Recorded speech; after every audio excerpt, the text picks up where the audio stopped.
سلام، وقت شما بخیر. به مجموعه خبری امروز از اداره تحقیقاتی و نشراتی اوروج خوش آمدید. در آغاز سرخط خبرها. دیدار مولوی عتیق الله عزیزی معین فرهنگ و هنر وزارت اطلاعات و فرهنگ با برندین رئیس یونسکو.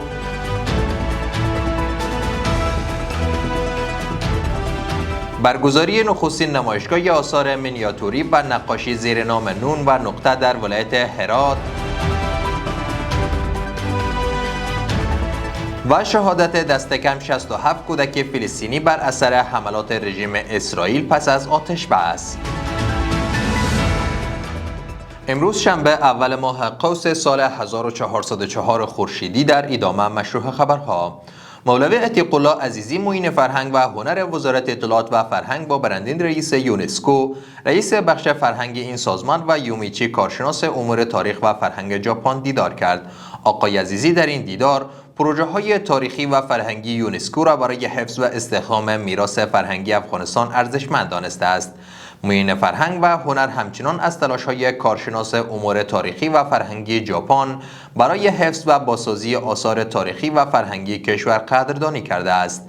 در پایان این دیدار تاکید شده که برای حفاظت و بازسازی ساحات تاریخی افغانستان، برگزاری سمینارهای فرهنگی، توسعه برنامه‌های هنری و ارتقای ظرفیت‌های بخش فرهنگ گام‌های مؤثر و عملی برداشته شود.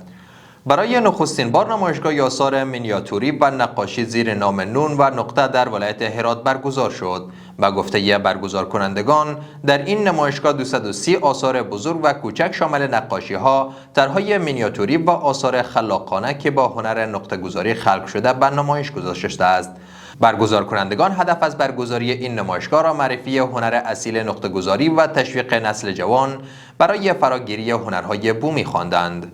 کار ساخت 12 پروژه آبرسانی به ارزش حدود 37 میلیون افغانی در مربوطات مرکز و ولسوالی یکاولنگ ولایت بامیان با حضور ملا محمد یونس آخوند، وزیر احیا و انکشاف دهات آغاز شد.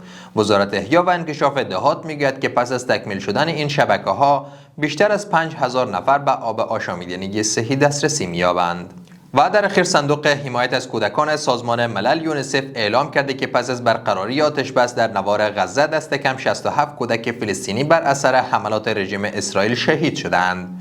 این در حالی است که یونیسف ماه گذشته اعلام کرده بود که از اکتبر 2023 تا اکنون حدود 64000 کودک در حملات اسرائیل بر نوار غزه شهید یا زخمی شدند.